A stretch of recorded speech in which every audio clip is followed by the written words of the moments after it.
Eto na mga kapatid, no? Sa kabila ng patuloy na hamon na kinakaharap ng ating bansa dito sa West Philippine Sea, ang Philippine Army, nakahanda na sila mga kapatid, no? Kung sakasakaling kakailanganin ng dagdag puwersa o dagdag mga tauhan sa West Philippine Sea, nakahanda na sila para ma-deploy dyan. Mga tol, magsisipuntahan na ating mga sundalo, mga tol, no, sa West Philippine Sea. Sana hindi pa rin ito pagmulan ng ayaw nating mangyaring digmaan at sana makuha pa rin natin ito sa mapayapang pamamaraan.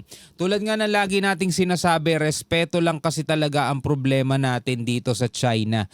Dahil ayaw nilang respetuhin ang international law. Hindi lang Pilipinas ang ayaw nilang respetuhin Yung international law mismo, hindi nila nire-respeto. Ito mga kapatid, balita mula sa UNTV News. Philippine Army nakahandang ma-deploy sa West Philippine Sea. Interoperability sa PH Navy patuloy na pinalalakas. Panoorin natin to mga tol, bigyan natin ng reaction video, commentary, opinion, criticism at kung ano-ano pa. At kung bago ka pa lamang dito mga tol at trip mo yung mga ganitong klaseng reaction video, huwag mong kalimutan mag-subscribe. Click mo na rin ang notification bell para ma-notify ka whenever na may mga bago tayong reaction video tulad nito. Alright, so wag na natin patagalin pa, panoorin na natin to mga tol. Yes, When do we expect to see this, sir?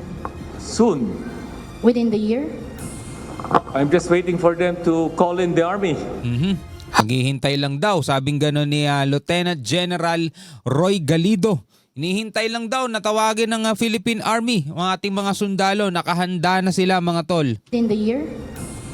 I'm just waiting for them to call in the army. Handa ang Philippine Army na i-deploy sa West Philippine Sea. Ito ang tugon ni Philippine Army Commanding General Lieutenant General Roy Galido sakaling kailanganin ng karagdagang sundalo na magbabantay sa mga maritime features na okupado ng bansa. Yung mga sundalo kasi natin na usually nakadeploy sa mga lugar na merong terorista, merong rebelde. Actually, patapos na problema nila dyan. Diba? Meron na nga naideklarang isang lugar na Abu Sayyaf free. Ibig sabihin wala nang mga doon, terorista doon mga tol. Kaya nakahanda na sila kung sakasakaling ipapatawag sila para karagdagan ng puwersa sa West Philippine Sea. Handa na silang ma-deploy dyan sa ating mga isla na okupado ng ating bansa. Aniya, ano bang oras kailanganin ng Army, saan man sa sulok ng bansa ay nakahanda silang tumugon. As you've learned and based on our Katian exercises, the army right now is highly mobile and very agile. It can be lifted. A battalion size, a 500-man unit can always be lifted anytime. Anytime, nakahanda mga tol. And can be brought to any place in our country. Pero alam naman natin mga kapatid na hindi pa rin sapat yung bilang. Hindi pa rin sapat yan kung ikukumpara mo sa higanteng bansang tulad ng China mga tol. Kaya nga hindi pa rin natin ninanais na ang ating mga kasundaluhan isabak natin. Kumbaga itulak natin. Sige, girahin nyo yan. Hindi natin gusto yun mga tol. Ewan ko lang kung meron sa inyo may gusto nun. Kasi para nyo naman silang pinagsusuicide niyan. Diba? Unang-una, pagdating pa lang sa mga kagamitan, talagang kulang na kulang din sila mga tol. Napakatatapang lang nitong mga to, pero syempre nag-iisip din to, may mga pamilya din to At sa kapag eto sumabak sa gera mga tol, damay-damay tayo lahat. Kung ano yung hirap ng buhay natin ngayon, dodoble yan mga tol kapag ginawa yan ng ating mga kasundaluhan. Handa silang magbantay. Handa silang bantayan ng ating teritoryo mga tol, pero wag naman natin silang itulak sa isang kaguluhan na magpapahamak din mismo sa atin. Do meron tayo mga kakampi, pero gaano tayo ka 100% na sigurado mga tol na talagang tayo ay poprotektahan ng mga yan. Diba? Like for example mga kapatid, nakikita naman natin sa Ukraine versus Russia.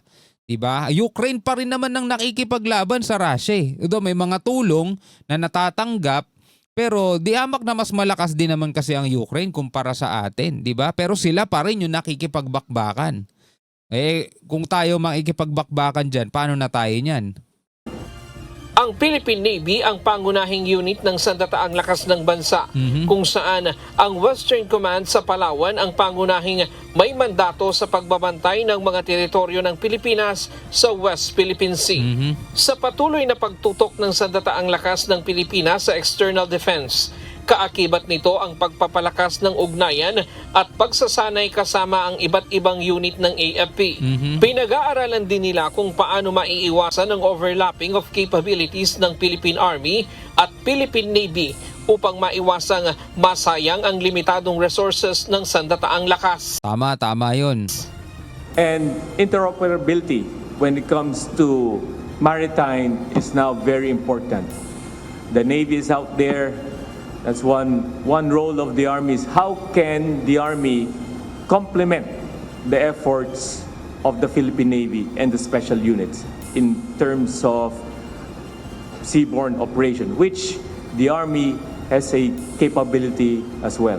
Kasi may iba't ibang klase ng lakas yan eh. Siyempre pag sinabing Navy, sa karagatan yan, Philippine Army, usually, normally may kita natin sila sa kalupaan. Pag sinabi namang Air Force, diba sa kalawakan naman sila o sa himpapawid naman sila. So may kanya-kanyang lakas yan, may kanya-kanyang kakayanan. Kaya kailangan talaga yung maayos na o yung interoperability nga na sinasabi mga tol.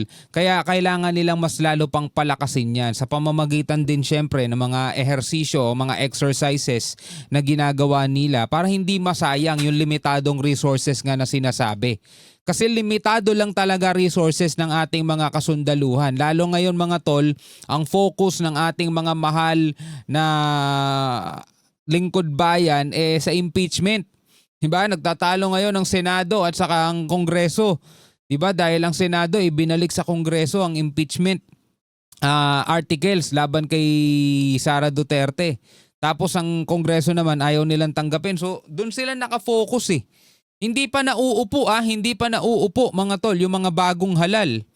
'Di ba? Papasok pa lang ang 28th Congress kasi ang alam ko mga tol, meron silang 60 days na na pahinga after ng election bago sila maupo. 'Di ba? So mga July pa siguro 'yan mauupo sila mga tol. Pero tingnan niyo naman, nakafocus masyado sila sa sa mga impeachment na ganyan. Meron tayo kasing isa pang hinaharap eh. Diba na yun ang dapat kailangan ding tutukan ng ating gobyerno. Magtutuloy-tuloy din anya ang gagawing pagsasanay ng Army kasama ang Philippine Navy upang mapalakas ang ugnayan at kahandaan pagdating sa joint operations. This cross-training builds good working relationship and the very strong foundation for interoperability, especially when this training involves young officers who will soon grow up in the profession of arms, and it will be easier for them to communicate and work together in a joint force environment. Ryan Lacanlal. Tatandaan niyo mga tol sa panahon natin ngayon kasi hindi lang basta tao sa tao ang labanan. Baka kasi nakakalimutan niya ng ating mga kababayan kaya todo sila push. Todo sila pagsasabing, girahin nyo na. Iba na kasi labanan ngayon. Tatandaan ninyo mga tol, ang mga malalakas na bansa, usually gumagamit na sila ng mga unmanned vehicle, drone, mga unmanned weapon, o cyber attack. Lahat yan mga tol, ginagamit nila. Baka gumamit pa sila ng robot sa hinaharap eh. Diba? Wala nga tayong aircraft carrier eh. Iilan lang yung barkong pandigma natin mga tol eh. 'Di ba? Napakaunti ng barko natin. Nangihiram nga lang tayo sa Amerika ng iisa nga lang yung typhoon na nandirito napakalawak ng West Philippine Sea, 'di ba? Tapos may mga nemesis din dito pero iilan lang. Pangarap ng ating sandatahang lakas na makabili ng mga ganun kung kakayanin ng budget. Tapos napapansin ninyo, panay-panay ang mga research vessel ng China dito sa ating karagatan. Bakit? Inaaral kasi nila yung lalim ng dagat, inaaral nila yung nagsasagawa sila ng mga 3D mapping kung saan pwedeng dumaan yung kanilang mga submarine. Kahit isang pirasong submarine, wala rin tayo nun mga tol. Wala rin tayong nuclear weapon. Isipin nyo kung anong layo ng agwat natin sa kanila. Kaya kung ipupus nyo ang ating mga kasundaluhan na makipaggera sa kanila, wag. Diba? Andiyan lang yan. Kailangan lang natin ng presensya mga tol. At kailangan nating ipakita sa buong mundo na tayo ang inaapi.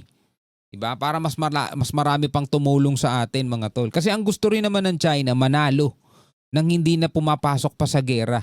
So sa pamamagitan ng kanilang mga intimidation, mga ganyang mga ginagawa nila, Ngayon, hayaan lang muna natin sila ng ganun ng taktika nila. At least nagagamit natin yung ganung klaseng taktika para manatili na hindi tayo pumapasok sa usaping gera. Kasi mahirap talaga yan. Hindi natin kayang isustain pa yan.